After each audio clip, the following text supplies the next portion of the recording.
Monday, February 8th, 2016, in the midst of a winter storm, I got a call I was dreading, but waiting to receive. This call held my heart in its very own hands. It was a call that would determine her physical and mental state of being. By her, let me introduce the very special woman that shaped me into the woman I am today, my great-grandmother, Eleanor R. Jones. This is a picture of what she looks like. I would specifically like to speak on her for her remembrance.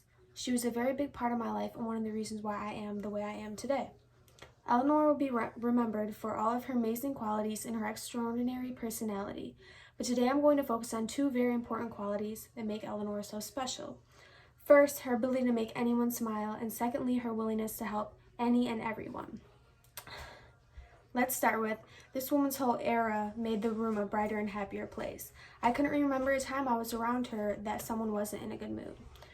For instance, me, my cousins, and my grandparents and my great-grandmother would always go up north for the summertime. My great-grandmother owned a cottage in Gaylord, Michigan, so a specific time I remember my great-grandmother's era working its magic was when my cousin was making her way down the steps of the cottage. The cottage steps were very short and they included no railing. It was either you walk slow and steady or you fall. As I was saying, my cousin was making her way down. At the time, she was very young, so that meant she was stubborn, so she didn't listen when we told her to be careful going up and down the steps. She had slid completely down the steps and knocked all of my great-grandmother's cookie tins down on her way down.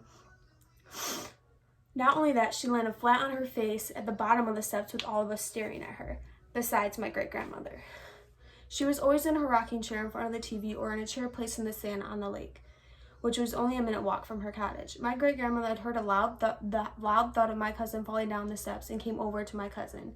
She was bawling her eyes out, not only because she was scared, injured, but also upset at the fact she had knocked down all of my great-grandmother's cookie tins.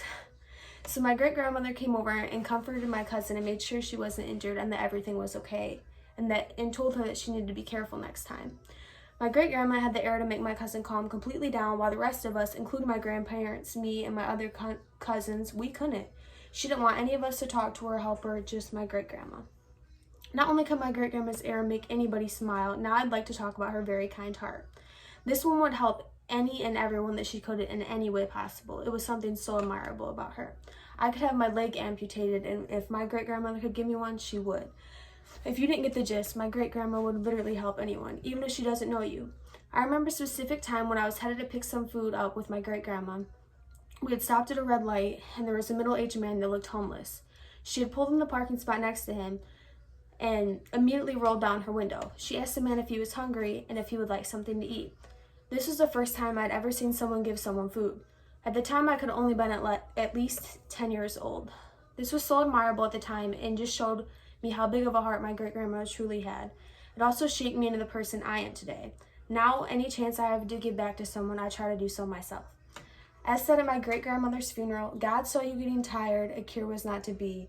God put his arms around you and whispered, come with me.